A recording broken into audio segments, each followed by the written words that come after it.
Om Purnamada Purnamidam Purnat Purnam Mudachyate Purnasya Purnamadaya Purnam Eva Vashishyate.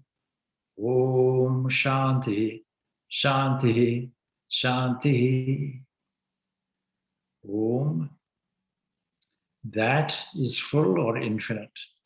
This is full or infinite. The fullness or the infinite proceeds from the infinite. Then taking the infinite of the infinite, it remains as the infinite alone. Peace, peace, peace be unto all.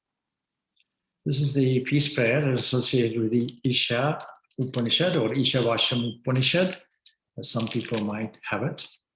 And so we're going to start our study of the Isa Upanishad. Again, what I say is an interactive process. So anybody who wants to ask any question or interact, please unmute yourself and you can interact and ask any questions you'd like. The Isa Upanishad is normally taken as the first Upanishad in a series of the significant Upanishads. Significant Upanishads means, as I mentioned previously, that there are some main principal Upanishads that are being used. And these principal Upanishads are said to be main or principal because these are the ones that are commentated on by the major philosophical schools within the Vedanta system. And so Isa Upanishad is really seen to be the first tradition. The whole of this peace prayer is, in fact, not only the essence of the Isa Upanishad itself, but also the essence of all the Upanishads. And for this reason, Mahatma Gandhi had said, if you remove all the literature, all the Upanishads and so on, and just keep just the first part of the opening stanza, then this would be so profound that it would have covered all the various knowledge that we have. So the Isa Upanishad obviously is derived from its name, the opening word, Isa Vasham, idam sarvam yat kinchat jagatyam jagat. And this approach, as the name Isha, which means Lord, suggests, it's a little different, very different actually, from the rest of the Upanishads. Because most of the Upanishads will tell us about Brahman as a principle. It will make the inquiry, what is the root of all existence? That is suggested by the root Brah. What is that has a kind of origin inferred in its name, and yet also a sustentation because it goes on infinitely. So it belongs actually to the Vajrasani school of the Yajurveda, or the Shukla Yajurveda, that recension. It's part of a Samhita, consists of 40 chapters. And this Upanishad is the very last part of it. And its main purpose, giving an overview first, is to teach the essential unity of not just Brahman, but Brahman as Isha, that is Lord or God. So it brings us into a very wonderful, practical understanding. This Brahman is bringing us it down, as it were, to our level, where we can appreciate the lordship or the involvement, as it were, in this Brahman. It gives us an idea of the relationship between this Brahman and the world, or God and the world. And very often practical questions that we ask could be, so we live in a world, and yet on the other side we're told that there is a unity of existence, an absolute called Brahman, and yet our experience isn't like that. How should we tackle this problem? And is it an either-or problem? Is it that there is only the absolute pure being, or is there this aspect of becoming? That is our everyday experience. We can't deny that we feel completely individual and different. And yet we are told about this lofty ideal of Brahman. And so the main purpose of this Upanishad is to teach us the essential unity of God and the world.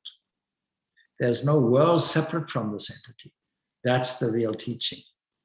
There's no being separate to becoming. And so to make this transition in our own minds and understanding between being and becoming. If you take Brahman as an absolute, the next question is, well, how does it cross a border, and how is it in this world of becoming? How did it become that? How did it manifest? How did it separate? How did it divide? How can an absolute divide? So all these philosophical difficulties and questions come up. So it's interested not so much in the absolute Brahman, but it's in this, what we might call the para Brahman, the supreme aspect of this. But it's this para Brahman in relation to the world, this Parameshwara, that's a supreme God. And it teaches that life in the world and life in the divine spirit are not incompatible. They can be reconciled. It gives us a practical understanding. When we take this invocation and understand its meaning, the great, wonderful beauty of its composition and its meaning is conveyed to us. Let us take a look at this. First of all, we have to understand that the Upanishads as such deal with the withinness of things.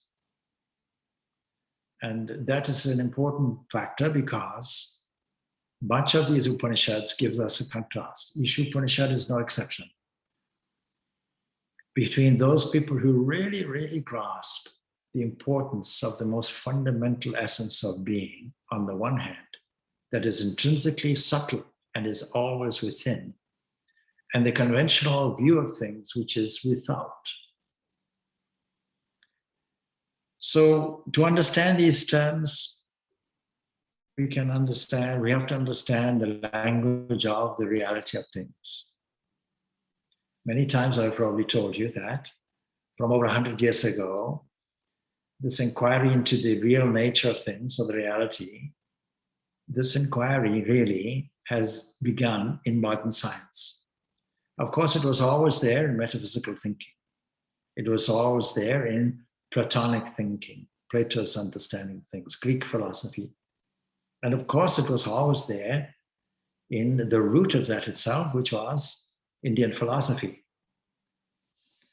This pratyak chaitanya, the reality of things, or pratyak atman, or pratyak tattva, the element that contains this reality of things. These are the kind of words that are used to make a contrast. So it's taken for granted that the conventional world that we live in is not exactly the totality of our answer.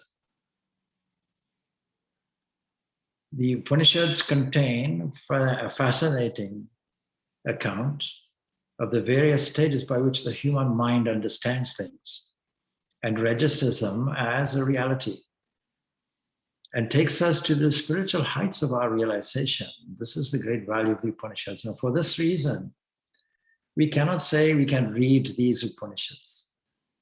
We have to say we are studying them. How should we study them? We should study them in the reverse order of which they were revealed, or how they were revealed. And so it is quite clear that there's a process traditionally put and illustrated by Shankaracharya and others, that we begin by listening or hearing. Shravana, hearing either with the ear or reading. Reading simply means hearing your own inner voice. So when we say, oh, we read this, I always remember a cartoon. Two monks there in the traditional monastic cell, and on two benches opposite each other, and one is offering the scripture to the other, and the other one with the eyes closed and hand up like this in self-assurance says, no thanks, I read it. So I read this book, I read that book. I've heard many people say, oh, I read the Bhagavad Gita. And then I said, okay, but did you study it? So there's a great difference, because that's the next thing, studying it. That is reflecting on it, contemplating on it, a kind of review of it from a logical point of view, from an understanding point of view. Do I understand it? Do I understand its principles? And then catching it up. Do I really understand it in depth? This is brought out by Nididhyasana. So this is this Shravana, Manana, Nididhyasana. So we have to do it because all of this came out of the depth of meditation and then was translated or communicated in language that we can more easily understand. And then it is told. In the early days, it is told verbally. And then as time goes on, it was actually put down in some written form. And the written form didn't change or wasn't in any way separate or different from that which was repeated. It was repeated and devised in such a way that there was a certain meter with it. So all of these pieces of literature that we find now and we study now are all there in a certain meter. They're there in a prose style or a poetry style. If we want a total vision of things, therefore, we have to take the without of things and the within of things. Both we have to take. Modern science deals with the out of things, with the inference of an inner thing. And so we can seek the answer to some of these problems or some of these issues, some of these perceptions from the physical sciences in their latest editions. And we can seek the answer also from the non-physical sciences, including what we call science of religion. Upanishads deal with the science of religion. Now, this is contradictory language for some people, because there's a tendency amongst the atheistic, neo-atheistic community to say that religion and science is direct opposites. These are incompatible completely. And that you cannot engage in any kind of religion or religious speculation or religious practice, and at the same time have a scientific mind or scientific understanding or explanation of things, because science is seen to be exactly the same as materialism. But this isn't the case, because it stops and restricts our inquiry. Our inquiry into the material world has come to a cul-de-sac. We don't know what is at the root of it. At the root of it, whether you know it or not, whether you like it or not, whether it is compatible with your gut feeling or not, is something that is very vague and not understood, something that is indeterministic, something that is more to do with chance rather than determinism, something that seems to be dependent on our perception, something that requires an observer, and something that requires the observed, something that is a subject and something that is an object. And so philosophy as understood in the Upanishad tradition is a synthesis of these two things. We're not saying that there's a world out there separate from the deeper things. So we can say that the answers, Brahma Vidya and Sarva Vidya Pratishta, these are words or expressions taken from the Mundaka Upanishad, And this idea that there is a field of knowledge, but we also go further to say there's a universality to it, that there is a knower of all the fields, that these are not contradictory positions. Kshetrajnayo jnanam yattat jnanam matam mama, unified knowledge of the outside, the without, of fields of experience, and the within of things is true knowledge, says Sri Krishna in the very second verse, the second stanza of the 13th chapter of the Bhagavad Gita. And when we want to study the Bhagavad Gita as a summary of the Upanishads, it's good to make the study that we're doing now, that is of the Upanishads themselves. So let us take an understanding of what this Purnam Ada, Purnam Idam, Purnat, Purnam Udachyate, what this means and how it's related to the fullness of understanding in all Upanishads, but more specifically, the summary statement of the Isa Upanishad message itself. Now, if we take the Isa Upanishad as a volume or as a part of the volume of the 8 Upanishads, part 1, and if we make that the source of our study, because many of you have requested these 8 Upanishads,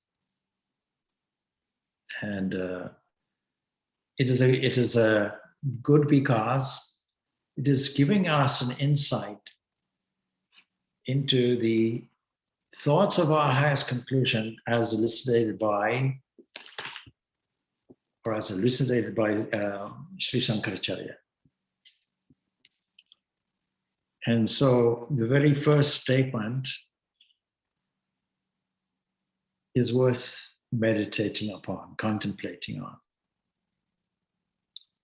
See, that in Upanishad language refers to the thing which is not this. This is the present environment that we find. And we can see that the language is not personal either. It's not saying he, it's not saying she. Impersonally, that. Tattvamasi, that thou art. This is the language of the Upanishads. Because we can't really put it into the human expression of male, female, and so on. It's not exactly the personal God. It is more the Godhead that we encounter in Meister Eckhart, the Christian missionary, the Christian mystics' writings, distinguishing between a God and a Godhead, exactly the Upanishadic language. So when we say that, we are really mean this Parabrahman, this supreme Brahman, that entity that is beyond the scope of our normal world, the world of our sense perception, the observable universe that we call this. So that is infinite. And actually the term Purna has many implications. It means it's full. It's not just that it goes on forever. Sometimes people think that infinite means going on forever. Of course, that's one of the meanings. In modern science, there are many definitions of what is infinite. Infinite series of numbers, for example. That's not what we mean by this. By this, we really mean the thing which is completely full. I always say, the optimist and the pessimist. The optimist says, my glass is half full. The pessimist says, my glass is half empty. What a pity. But Vedanta says, no, your glass is always full and overflowing. It's beyond the boundaries.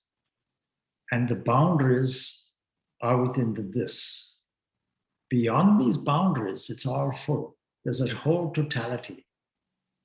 We can't get any understanding of totality. So previously I may have given, either in this talk or the Vedanta series, I may have given you the funny example of the frog scientists trying to explore what is a cone.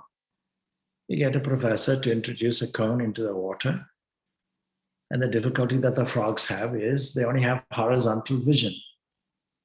They can't see up, they can't see down. This vertical vision is not available to them. That's their restriction. In this same way, we are also constitutionally restricted by our senses. Our information is very, very limited. That is why we can't understand the full depth of modern science, because we cannot see an electron. We cannot see these subatomic particles. We cannot see a quantum field. We only get an inference that can be registered as data, expecting some kind of conditional or conditionality within certain parameters, certain frequencies that we can expect, certain indications. Now, the word for indication in Sanskrit is linga, a sign, an indication. And there are many indications. This whole universe is an indication of this Supreme. But we see it like that. We don't necessarily register it like that. It is full. That means it's not divided in any way. It is not subject to spatial divisions. It is not subject to change in time. It is beyond all of this. It is full. And we have no example for it. Yes, we can say full glass or empty glass. So these frog scientists, in exploring what is a cone, they don't have the opportunity to see the totality, the fullness. And fullness means it includes the observer. In this case, the frog scientists. Now, I often say at this point, don't worry, how can frogs be scientists? Never mind about that question. It's just a story. And all examples will be incomplete by their very nature. All analogies will be inadequate by their very nature. Anyway, let's have fun with it. So their first observation is, this cone is a point. And a point you can't really register in any way, any meaningful way. A point is a point. But then as it evolves, that is, as the cone is lowered further into the water, then it evolves from a point, from the frog's perspective, into a circle, a certain pot-bellied condition that can be measured. And since they're all familiar with mathematics, they know how to measure a radius, how to get the circumference, how to get all those details. They carefully measure it, not knowing what to expect next, except that there's change. Because from a point to a circle was a registered evolution. And that evolves more and more as the cone is being lowered more and more into their range of vision, until finally it becomes huge. And they're delighted about how this evolution took place. And finally the whole thing goes, and they go back to their laboratories and discuss the immortality of this cone and where and when it will reincarnate. So this is our so-called normal perspective. Our limitation doesn't give us this fullness. We can't imagine fullness, because fullness includes the relative observer as well. But that entity that we're exploring, that all the Upanishads are exploring, that is that supreme Brahman. That is full. And because it's full, it is beyond the scale of space and time, therefore infinite. And this conditioned Brahman in all these different forms and variations. But we can take our unit called the individual as typical of this conditioned Brahman. By the way, it's also full, because fullness can't exclude it. That is also full. That is also infinite. It's just we don't know it. And so this conditioned Brahman, this conditioned entity, this infinite which seems to be conditioned, proceeds from that other infinite. Now we can also take infinite and fullness in the same way. We can interchange these terms, and we can see what is the environment in which we are sitting. There is no end to it. You can't cut it off at any point.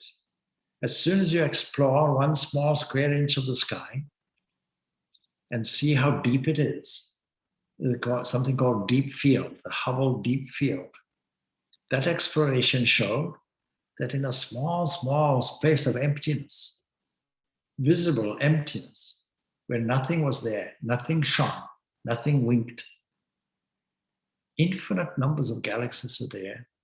Infinite meaning, if you calculate it according to the light, some 100,000, some more than that, some billions and billions maybe of galaxies seen. Small points of light.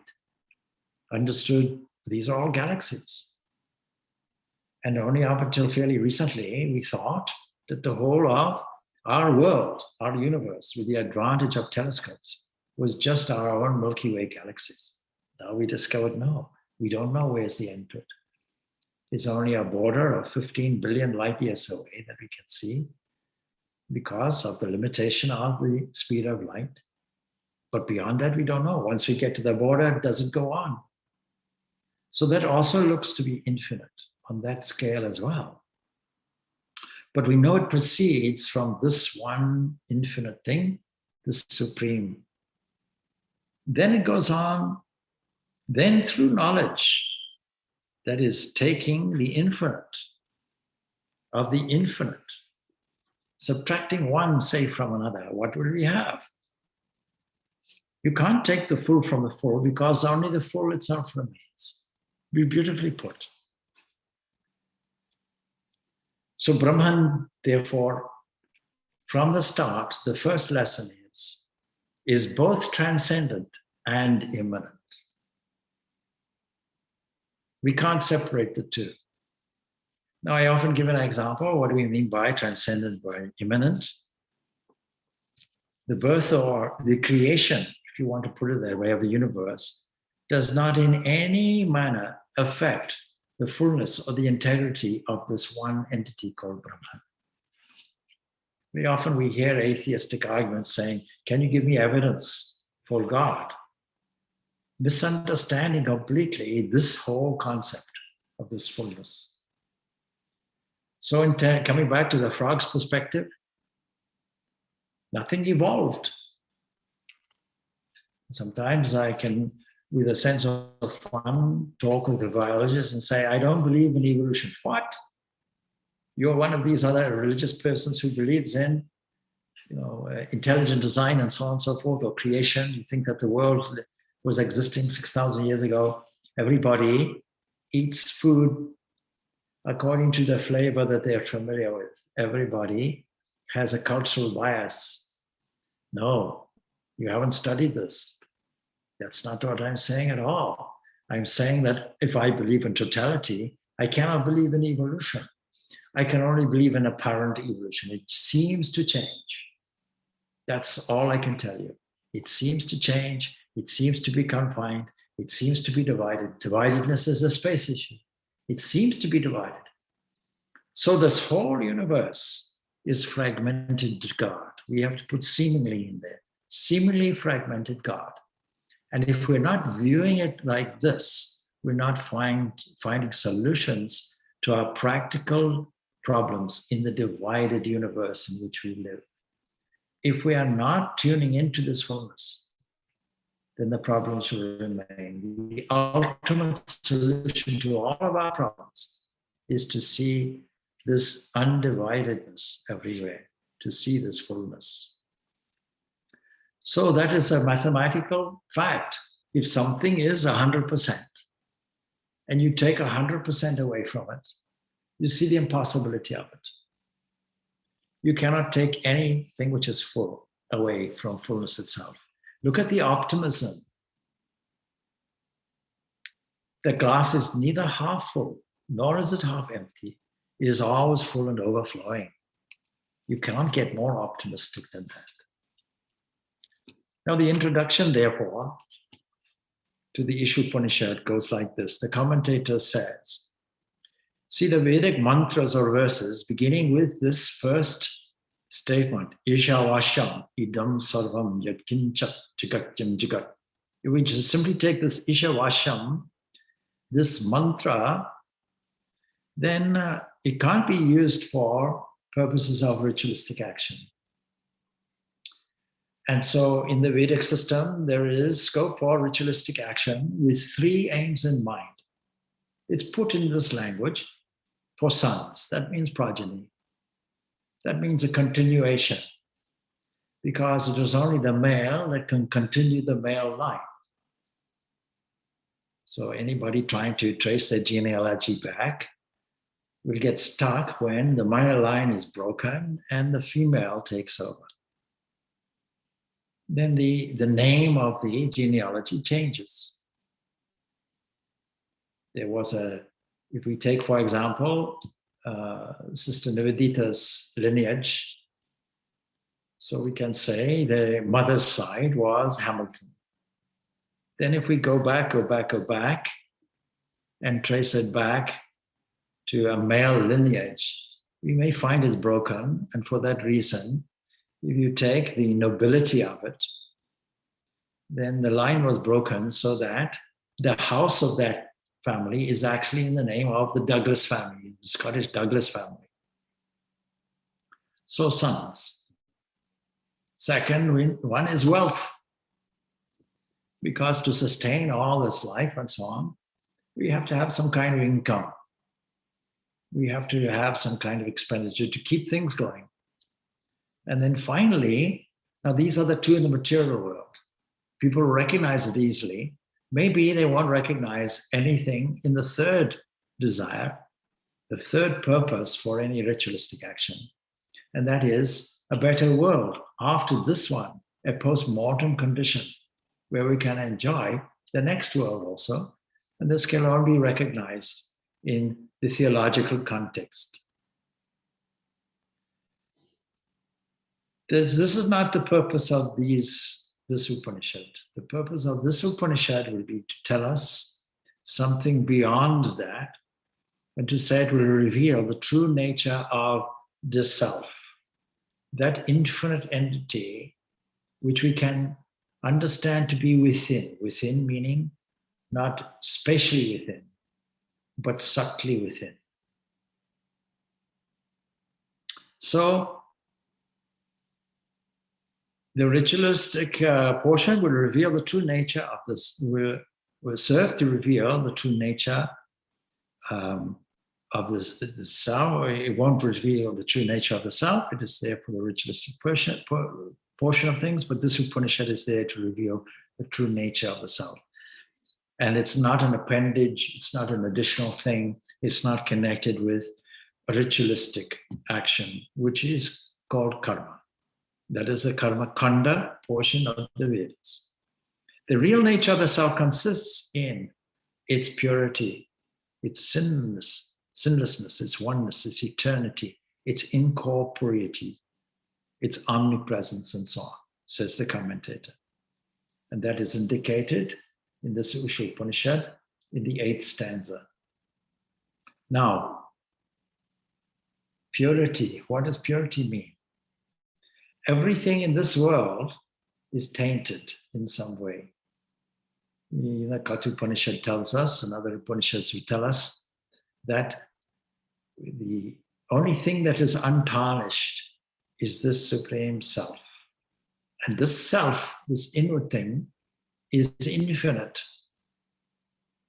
because it is that. And that means this Atman and this Brahman are one and the same entity. So it is untarnished by anything. It's untarnished by any ignorance. It's untarnished by any scandal. It's untarnished by anything which is other than that. In fact, anything which is dualistic is tarnished. Tarnishes the original pristine thing. So sinless, and it is one. It is not 2 or more or multiple. And eternity, it is not incorporated in any body. It's incorporeal. That means it's not imprisoned inside any body.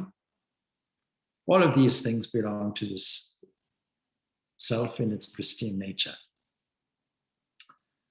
So as that nature would conflict with this karma, it is but natural that the verses that are being applied are not applied to this ritualistic action, for neither is the self in its real nature as defined a thing that is to be created. There is a God creator. Who created the creator is often asked. Well, we're not using exactly the word created or creation. This thing is not created, nor is it changed or transformed. It's not achieved. Let me achieve God. Let me find God. This language doesn't belong to the Upanishads. It is not purified, nor is it the nature of an agent or enjoyer. It doesn't do anything. It's not an active thing. And so it can't become a factor in this whole ritualistic action. You cannot attain it by any action that you do. So all the Upanishads exhaust themselves simply by determining the true nature of the self. And the Bhagavad Gita, the second part of the Prastantraya, and all the other scriptures dealing with the subject of freedom from our ignorance about it, have only this end in view. So accordingly, all these rituals have been enjoined by assuming such qualities for the self as multiplicity, agentship, enjoyership, impurity, and so on, which common sense takes for granted. But we still put these things on this unimpeached and unimpeachable self. Why do we do that? Why do teachers do it? Why do Upanishads do it? Leading us by the hand gradually. We do it in order for things to be made step by step easy for us. We can't remove our ignorance in all one go. And the only thing in the way of our knowledge is ignorance. Therefore, the antidote is knowledge. So, some kind of agency is attributed to this entity, just for convenience sake. Until, led by the hand, we feel the fullness of this entity itself. Then it becomes an internal revelation for us. It becomes the ultimate illumination. And so people who are versed in the science dealing with the competence of people say that a person is qualified for ritualistic action or any action of any kind when they hanker for a result. That's the difference. The whole of the spiritual path, this path that leads us to freedom, freedom from what? Freedom from restriction, freedom from limitations that bring us a painful existence. So all the fruits of our activities, anything done with a motive, that comes under the heading of karma. But any action that is done, spiritual direction, meditation, spiritual practice, etc., any movement toward that should not be done with any result in mind, ultimately, because we're understanding that all we're doing is revealing the fullness that is already there. So in the beginning, we might not have that understanding, but as we go on, we'll have that understanding.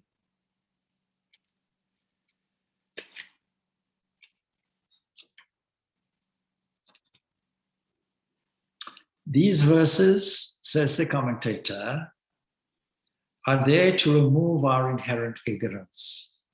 If everything is full, why don't we get it? Why don't we understand it? Why do we feel we are not free? Why do we still feel we are bound? Why do we feel we are confined to a sense of individuality? Why do we feel we have to strive? Why is that there? It's because we're ignorant of the fact of this fullness. So the revelation of the true nature of the self produces the knowledge of the oneness of the self, which is the means for the uprooting of all the things that we're experiencing as individuals in contradistinction to other individuals, such as delusion, sorrow, and so on. We then can explain these verses, says the commentator, for which these verses have been determined by revealing them to the competent student. Now, we mentioned this before when we did an overview of the Upanishads, that we were saying that one has to be competent. It might have been in the Tuesday evening Prajna Upanishad views or expositions of that every teacher that is approached will say, please stay here. Understand some ideas, spend some time, give the mind an opportunity for creative solutions to questions to come.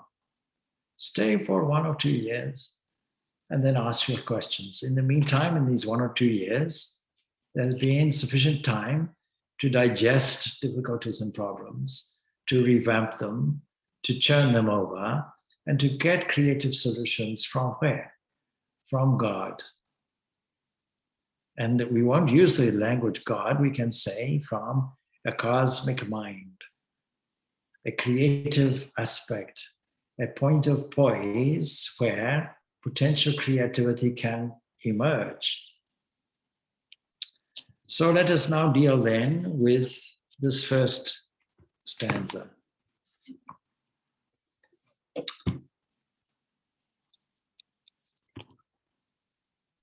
Oh, we only have 10 minutes to go. So at this point, I'm going to pause because I want to make this as interactive as possible. So I'm going to block off my microphone while you cogitate on some of the things that are said. And any questions that arise from it can be asked now. Swami, could I ask a question, please?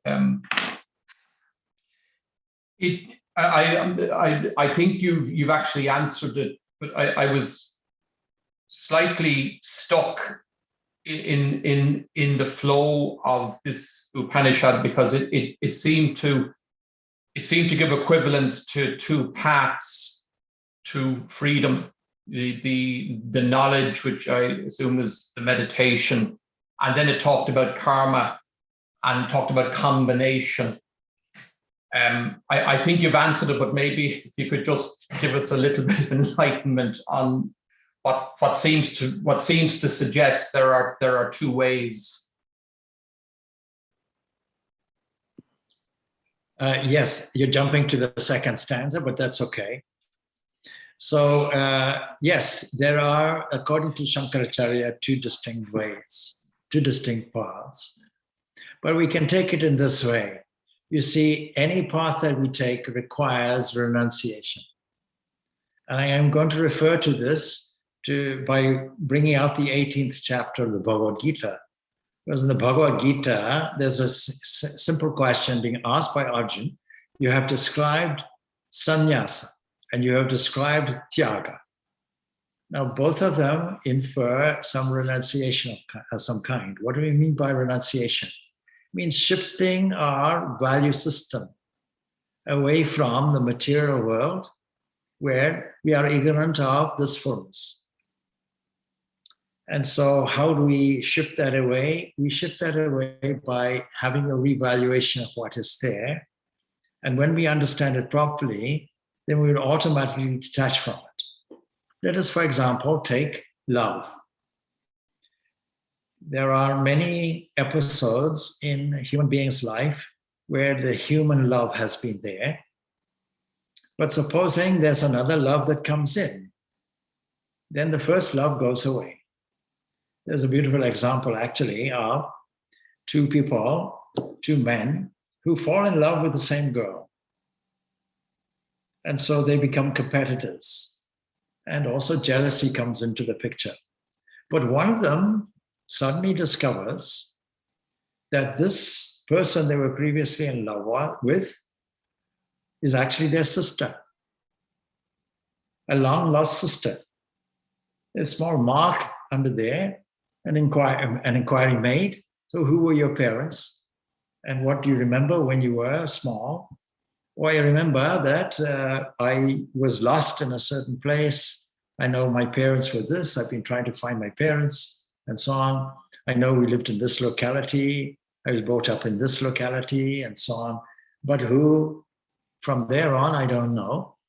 And then through discovery, it turns out that they're actually related.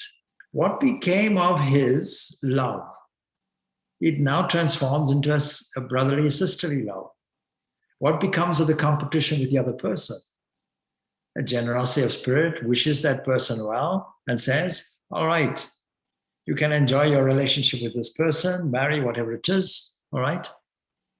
The love is still there, but it's transformed into something else, something different. And the previous one falls away. In the previous session I had, revising the Enneagram with the last Enneagram group, I used the example, how do we conquer a shadow? Shadow psychology speak for certain compulsions, things we keep in the unconscious closet and don't want to bring out or face.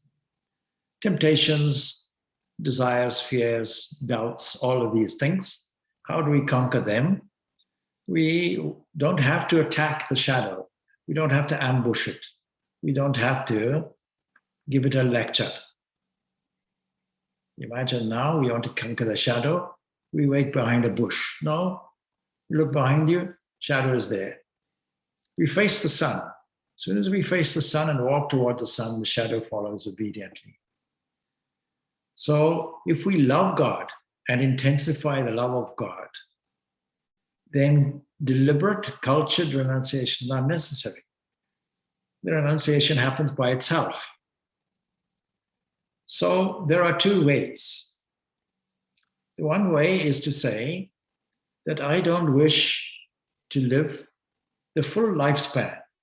I don't wish to attach myself to any of the worldly things. But the other way is to say, no, I wish to live 100 years, but I will not be attached to the fruits of my actions. And so this whole issue arises in the language of the Bhagavad Gita in the 18th chapter. It says, what is the difference between sannyas and tyaga? Both seem to be renunciation. And they're really asking, what is the difference between the path of jnana, that is constant discernment, that is seeing that the whole of the divinity is working through all hands, all feet, all heads. That approach is there. That is how we can conquer a sense of individuality.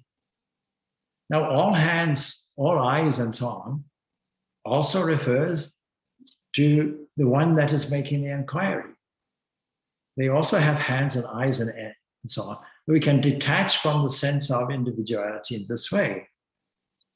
And along with that will come a spontaneous spirit of service for all beings, not just humans, all beings. And to understand that, then we have to go back to previous chapters in the Bhagavad Gita. So there's one way. And in doing that, we have to replace the sense of individuality with the Lord of the universe standing there. The second way is to see the self in all beings and all beings in the self. And we'll come to that in this very Upanishad. And we can also, the Bhagavad Gita, when it puts it in this way, in the 6th chapter of the Bhagavad Gita, puts it as God. It says, you sees me, that is Krishna. Krishna representing a personalized ideal of this self. You sees me in all beings and all beings in me. So that's another way.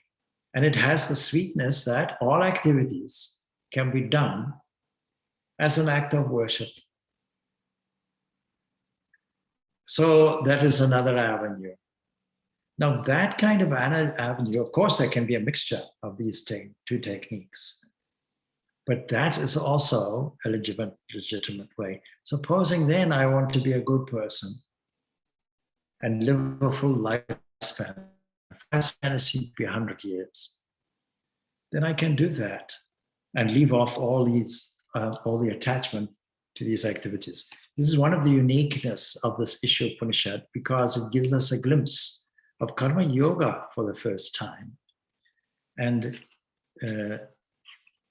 it does it as a major point within this Upanishad. So if we were to summarize, and it might be a good idea to summarize at this point since time is running out, we were to summarize what the purport of this Upanishad is. We can see that not only does it give us a relationship by virtue of this first stanza, know that all this, whatever moves in this moving world, is enveloped by God, is covered by the Lord. And so therefore, those who find their enjoyment, find your enjoyment, in fact, there's an exhortation there, find the enjoyment in renunciation. Because this world doesn't belong to you. It's already covered. Its ownership is already established. Don't take it as yours in any way. Detach yourself from an understanding it belongs to you, or you have any individual agency or action to do with it, because it's just not true. And so therefore, you don't have to covet wealth because nothing belongs to you. And then you see, everything is spiritual or divine in essence. This is a beautiful, beautiful stanza. Everything is enveloped and permeated by the Lord. That entity called God covers everything and is in the heart of all beings.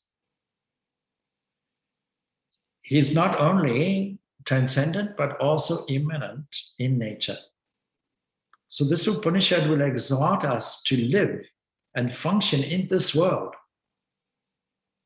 not leave the world behind, not take the world away. Seeing God everywhere and in everything, and to spiritualize all our activities. So if a person can successfully achieve this attitude to life, says this Upanishad, he's said to attain the highest goal. And it is said that such a person is never bound by work. Work is one thing, but are you bound by it? Karma yoga means do the work, but don't be bound by it. Don't be attached to the results of this work. Do it with no motive whatsoever. Sweetness is brought out in the 18th chapter of the Bhagavad Gita also. Because you can work efficiently like a master with a new spiritual vision. See? Kurvan nevaha karmani chijiviset satam samaha evam tvayi nanyate tusti na karma lipyate nare. That comes to this in the second stanza already.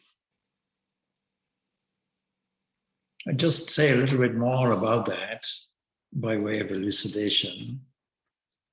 So the meaning of that I've just recited, always perform works here. Always performing work. One should wish to live 100 years. Now, in this modern age, if somebody wishes me to live 100 years, I'll take it as a curse, not a blessing.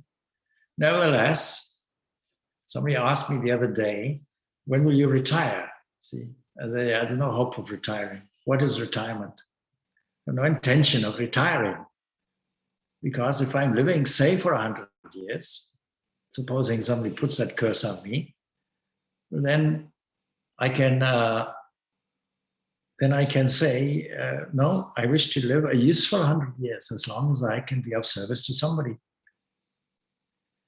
So if you wish to live 100 years, if you live in this way as a person, not as a man, there's no other way than this by which our actions and deeds will cling to us. If we are bound to these actions, if we don't have an attitude of renunciation, even in the midst of activities.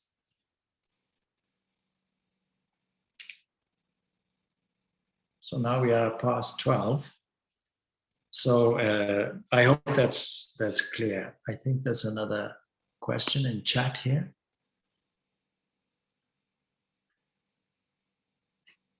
Is anyone losing volume? I don't know, that's probably your local thing for you. Connection and sound is okay. So not a question, it's just a question about the quality of what is there. I want to see if I can give you an overview of the content of this Upanishad, just so you get some idea about it.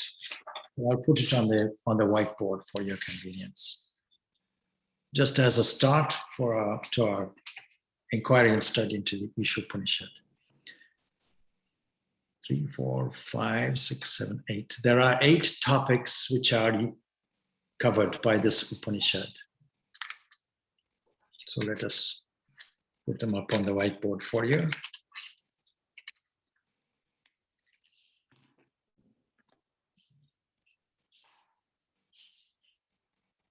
Swamiji, can you write down the name of the Upanishad as well, please?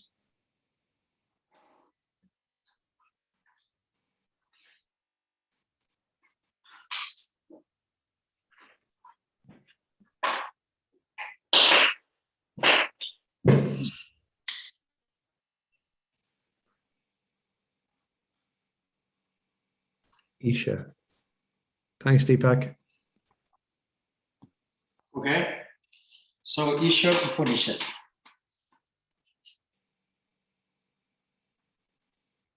All right. So let us see what topics are being covered. First of all, God and the world. What is the relationship? And we have discussed some of that during the last hour.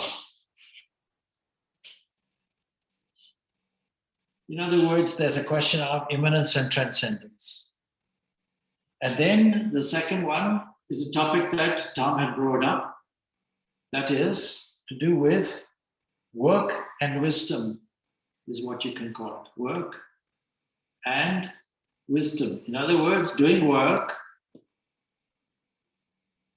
in a spiritual way, in a usefully revealing, knowledgeable way. And then the next one we can describe as denying spirits.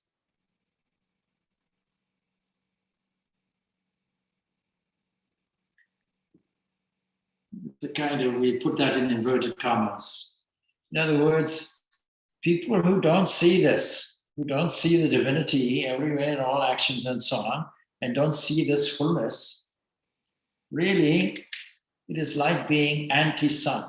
Asurya, Surya was sun, Asura, the one that denies the light and prefers the darkness and the ignorance. It deals with that question. And then the next topic will be this supreme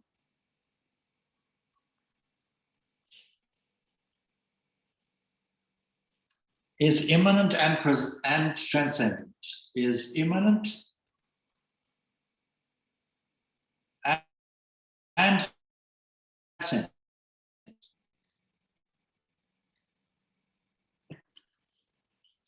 You can't have somebody saying, oh, you Vedantins, you think the whole world is an illusion. And or the non-dualists who say, yes, it's all an illusion, don't worry about the world, you have to leave the world off. No, you have to recognize the world. And Ramakrishna gives us these two opposites as the eternal, that is the transcendent, called Nitya, and the immanent, that he describes as Leela. And if you can see that immanence, then it's not that renunciation is rejection of the world, it's adding the value to the world. Swami Vivekananda was asked by the atheist Ingersoll, the founder of a big compressor company, Ingersoll Rand, and he said, the problem with you spiritual people is you don't enjoy the world. Vivekananda's reply was, on the contrary, I know how to squeeze every drop of the orange of life. Then the next topic that is discussed is very, very important. Because of this immanence, you see, he who sees all beings in the self, see the self in all beings. This, more than anything else, is a practical way of dealing with life, people and places and events. Not just seeing the self, seeing God, as the Bhagavad Gita will put it in the 6th chapter.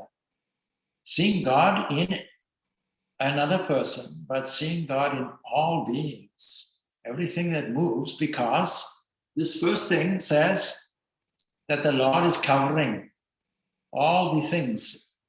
It itself is unmoving, and it's covering all the things that are moving. There's nothing in the world that we observe that is not subject to movement and change. That's why the world is called Jagat, the thing that moves and changes. Then the next question is dealing with ignorance. In this Upanishad put as blindness and knowledge, making contrast between the two. Because many people interpret knowledge as intellectual information or IQ. So that's a misunderstanding that is clarified. And then the question of the manifest and the unmanifest.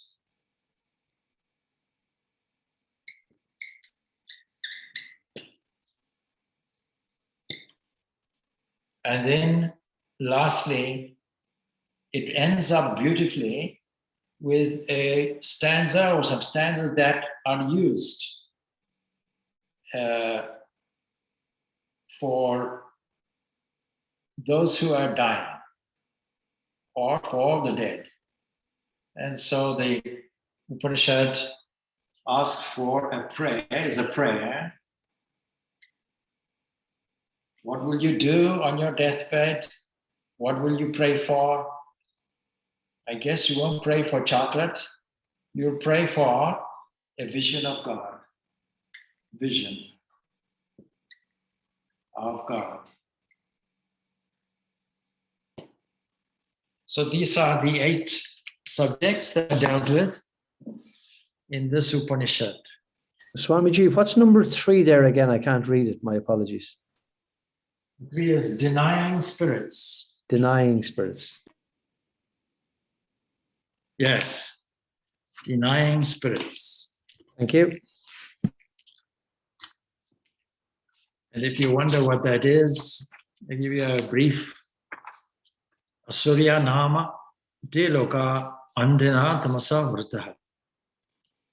Tamste kritya begachanti yeke chatmanaho janaha. Those who delight only in physical life, so are really called, now the English translation is awkward, but let's be dramatic about it.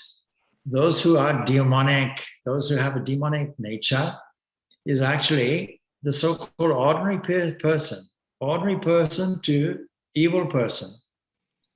Both are variations of the same thing. In other words, they're covered with ignorance, because this word asurya or asurya is those who delight only in physical life, asur, devoted to the nourishing of their lives, addicted to sensual pleasures. Also from the verb asurya, meaning without the sun, without light. All right, those people who are in that kind of darkness. So those who are truly are those worlds enveloped in blinding darkness. To them, what happens after death? Those people are deemed to be, and dramatic language is used, slayers of the self, killers of the self. How can you kill the self? This is an objection which is brought up. Well, no, it's not that. Just as when a cloud passes over the sun, you can't see the sun, it killed the sun, killed the sunlight, so to speak. So these seem to be equivalent to slaying the self. For Shamkarananda, those who desire riches, these are called the asuras. And so by doing they slay, or that means they forget. Slaying means forget. The all-pervading self. That's the idea of it. But anyway, we'll come to that as we go on. So we'll finish off like that. We'll finish off. Sorry, Swami. Swami? Yes. Yeah. What does number 4 read as? Number 4 on the board. I couldn't read it.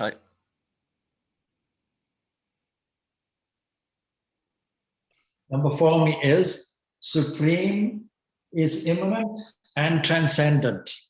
Oh, great. Thank you. The supreme is imminent and transcendent. Yes. I'll give you a small example of that, and then we have to leave it. So my example, you've heard before. I'll tell you it again. Supposing there's a corporation made from panes of glass. Panes of glass form a corporation because they're objecting. When we sit as panes of glass, you must have all experienced the fact that the sun passes through free of charge. So let's have a board meeting. How will we prevent this?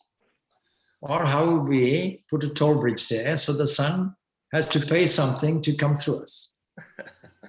So they have their board meeting and they pass a resolution. May the sun not pass through here again. We'll block it. First we'll ask it for a toll. If the sun refuses, then we'll simply stop it, physically stop it.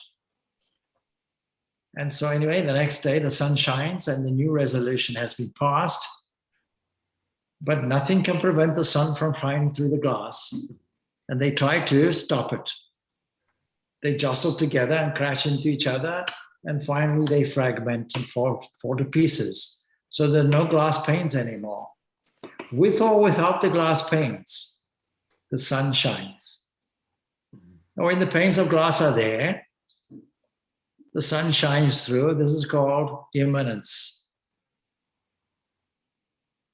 And when the glasses all go, when there are no panes of glass existent, they're called transcendence. Nothing went above, nothing went within. Only our expression, our view of it looks like that. The sun shining, when it shines in a manifested way, we call this ignorance. We call this manifestation. We call this immanence. It's shining through everything. But when our experience is, none of that exists. There is no medium through which the sun is shining. This is called transcendence. This is a beautiful Upanishad because it brings all these human-orientated ideas in. It brings us down to earth, but at the same time shows us that this whole world, and it comes back to this first passage, this whole world is pervaded by this single entity. So you can finish off with that stanza, how beautifully it's put. Ishavasham idam sarvam yat kimchat jagatyam jagat tena tyaktena gunjita magrataha kashyas viddanam. Know that all this, whatever moves in this moving world, is enveloped. Wonderful word, wonderful concept, is enveloped, fully covered. Like the air covers everything, or space covers everything, by God. Therefore, find your enjoyment in renunciation, that is, renouncing motive-filled effort, and don't covet what belongs to others, because all things which move and change derive their significance from their relation to the one eternal truth. The invisible, always continuing the same, but the visible never the same, says Plato. This expression Ishawasham, enveloped by God. The world doesn't stand apart from God. There's no world and the God. There's no creator and creation, but is pervaded by him. And if you want some Judeo-Christian references, the psalmist will tell us, the earth is the Lord's and the fullness thereof. Same thing. The world and they that dwell therein. So the Supreme is viewed in this Upanishad, not as an absolute Brahman, but as a cosmic Lord. The world is steeped in God, saturated with God. We just don't see it. It is the household of God. This world is the household of God. The earth is his footstool, if you want another biblical passage. God dwells in the heart of all things. Ishvara atmakam eva sarvam brantya yad anishwaram rupina kritam. The universe is a becoming. It's not a thing. Even an electron is not a thing. Photon is not a thing. None of this is a thing. It is a becoming, or a very useful idea. It is a series of changeful happenings. That's all we can say about it. See, this word jagat, the universe is a becoming, not a thing. It's a series of changeful happenings.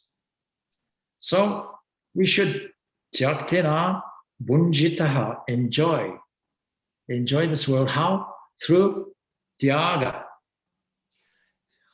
through revaluing it, a renunciation of self-will.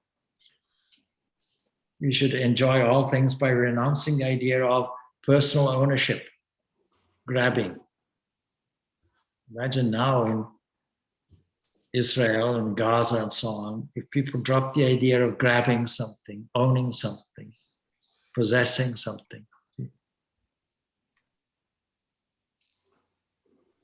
So this is the very first stanza. You can understand now why Mahatma Gandhi said, if everything goes away except this one stanza, then we have everything. All right, good. All good, okay. Om Shanti, Shanti, Shanti. Peace, peace, peace be unto all.